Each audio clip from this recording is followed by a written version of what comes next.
Hyderabad Uppal cricket stadium వేదికగా ఈ నెల 13న ప్రముఖ ఫుట్బాల్ దిగ్గజం లియోనల్ మెస్సీ, అదేవిధంగా తెలంగాణ ముఖ్యమంత్రి రేవంత్ రెడ్డి, ఈ ఇద్దరి టీంల మధ్యన ఫ్రెండ్లీ ఫుట్బాల్ మ్యాచ్ జరగబోతుంది. ప్రస్తుతం మనం ఉప్పల్ క్రికెట్ స్టేడియం లోపల ఉన్నాము.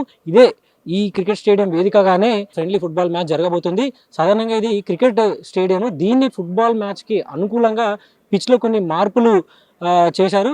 మనం విజువల్స్లో కూడా చూసుకోవచ్చు. గోల్ వేసేదానికి సంబంధించిన ఏర్పాట్లు అక్కడ జరుగుతున్నాయి. అదేవిధంగా ఇంకో సైడ్ కూడా దానికి సంబంధించిన ఏర్పాట్లు జరుగుతూనే ఉన్నాయి. మొత్తం మరికొన్ని గంటలు మాత్రమే ఈ ఫ్రెండ్లీ ఫుట్బాల్ మ్యాచ్కు మిగిలి ఉన్నాయి. ఫుట్బాల్ అభిమానులు, అదేవిధంగా క్రీడా అభిమానులు ఎంతో ఎదురు చూస్తున్నారు ఈ ఫ్రెండ్లీ ఫుట్బాల్ మ్యాచ్ కోసం.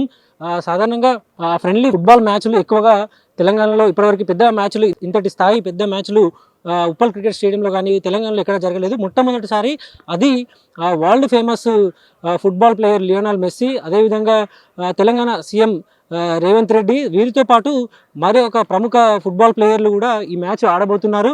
ఈ ఫ్రెండ్లీ ఫుట్బాల్ మ్యాచ్ అంటే 7 గంటలకి స్టార్ట్ అయ్యి దాదాపు 8:30 వరకు మొత్తం 2 గంటల పాటు లియోనల్ మెస్సీ ఉప్పల్ క్రికెట్ స్టేడియంలోనే ఉంటారు.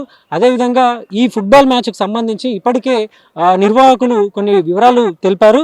అవి అపర్ణ మెస్సీ, అంటే అది ఒక మెస్సీ టీము, అదేవిధంగా సింగరేణి ఆర్ఆర్, ఇది సీఎం రేవంత్ రెడ్డి టీము. ఈ 2 టీంల మధ్య ఫ్రెండ్లీ ఫుట్బాల్ మ్యాచ్ జరుగుతుంది. దానికంటే ముందు ఒక కల్చరల్ ఈవెంట్స్, అదేవిధంగా మ్యూజికల్ ఈవెంట్స్ కూడా ఉంటాయి. ఇప్పటికే ఈ ఉప్పల్ క్రికెట్ స్టేడియం 35,000 సీట్ల కెపాసిటీ తోటి ఉంటుంది. అయితే 32,000 టికెట్లను మాత్రమే మేము ఈ అమ్మడానికి సోల్డ్కి పెట్టాము అని కూడా నిర్వాహకులు తెలిపారు. ఇప్పటి వరకు దాదాపు 80% పైగా టికెట్లు అమ్ముడుపోయాయని, ఈ టికెట్లను ఇప్పటికీ ఎవరైనా కావాలనుకుంటే డిస్ట్రిక్ట్ బై జొమాటో అనే యాప్ ద్వారా అభిమానులు ఎవరైనా ఈ మ్యాచ్ చూడాలనుకుంటే వాళ్ళు ఆ యాప్ ద్వారా బుక్ చేసుకోవచ్చు.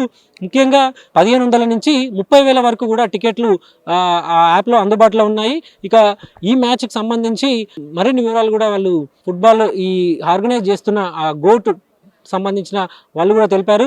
అయితే ఈ 2 టీంల మధ్య జరిగిన ఫ్రెండ్లీ మ్యాచ్ తర్వాత ఎవరైతే విన్నర్స్ ఉంటారో వాళ్ళకి లియోనల్ మెస్సీ ప్రైజెస్ ఇస్తారు, అదేవిధంగా వాళ్ళకి సంబంధించిన మొమెంటలు కూడా ఇస్తారని కూడా తెలిపారు. వీరితో పాటు ఇదే స్టేడియంలో అంటే పెద్ద స్థాయి వ్యక్తులు వస్తుంటారు, అదేవిధంగా ఎంతో క్రీడా అభిమానులు వస్తుంటారు. అదే వీరితో పాటు తెలంగాణలో గవర్నమెంట్ స్కూళ్ళలో చదువుతున్న, అదేవిధంగా కొన్ని స్కూళ్ళలో చదువుతున్న, ప్రైవేట్ స్కూళ్ళలో చదువుతున్న విద్యార్థులకు ఉచితంగా మ్యాచ్ చూపించాలనే ఉద్దేశంతో ఒక 500 మంది విద్యార్థులకి, గవర్నమెంట్ స్కూల్ పిల్లలకి ఈ మ్యాచ్ను చూసే అవకాశం కూడా కల్పించబోతున్నారు.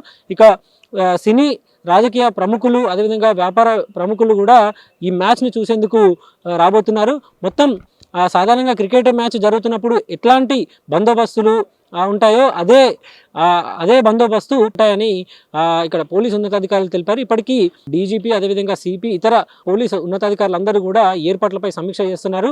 ప్రస్తుతం మనం విజువల్స్లో కూడా చూసుకోవచ్చు. పిచ్ని ఫుట్బాల్కి మ్యాచ్కు అనుగుణంగా పిచ్ని తయారు చేస్తున్నారు. అయితే ప్రధాన మెయిన్ పిచ్ ఉంటుంది, అంటే క్రికెట్ మ్యాచ్ ఆడే ఆ మెయిన్ పిచ్ జోలికి మాత్రం వెళ్ళరు. మిగిలిన ఫుట్బాల్కి సంబంధించిన హైటు, దానికి సంబంధించిన ఏర్పాట్లన్నీ కూడా చకచకా జరిగిపోతున్నాయి. ఈ కొద్ది సమయంలోనే ఈ ఏర్పాట్లన్నీ కూడా చేస్తున్నారు. అదేవిధంగా సీట్లకి కలరింగ్ వేస్తున్నారు. ఇక్కడికి వచ్చే వారికి ఎవరు కూడా ఇబ్బందులు రాకుండా ఉండేందుకు పోలీసులు, అదేవిధంగా ఇతర డిపార్ట్మెంట్లు అందరూ కూడా సమన్వయంతో అన్ని ఏర్పాట్లను చేస్తున్నారు. సాధారణంగా cricket stadium Uppal, Rajiv Gandhi international cricket stadium ఉప్పల్లో ఉంది. దీనికి ఎంతో ఇక్కడ క్రికెట్ మ్యాచ్ జరిగినప్పుడల్లా, ఐపీఎల్ జరిగిన, వన్డే మ్యాచ్లు జరిగిన ఎక్కువ సంఖ్యలో వస్తుంటారు. అయితే అదే ఆదరణ రేపు జరగబోయే ఫుట్బాల్ మ్యాచ్ కూడా వస్తుండడంలో ఎటువంటి సందేహం లేదు. ఎందుకంటే ఇప్పటికే ఎక్కువ మంది టికెట్లను బుక్ చేసుకున్నారు. ఇంకా బుకింగ్ అనేది కొనసాగుతూనే ఉంది. ఇక ఫ్రెండ్లీ ఫుట్బాల్ మ్యాచ్కు మరికొన్ని గంటలు మాత్రమే మిగిలినాయి. కెమెరామెన్ రఘుతో విశాల్, ఆంధ్రప్రభ.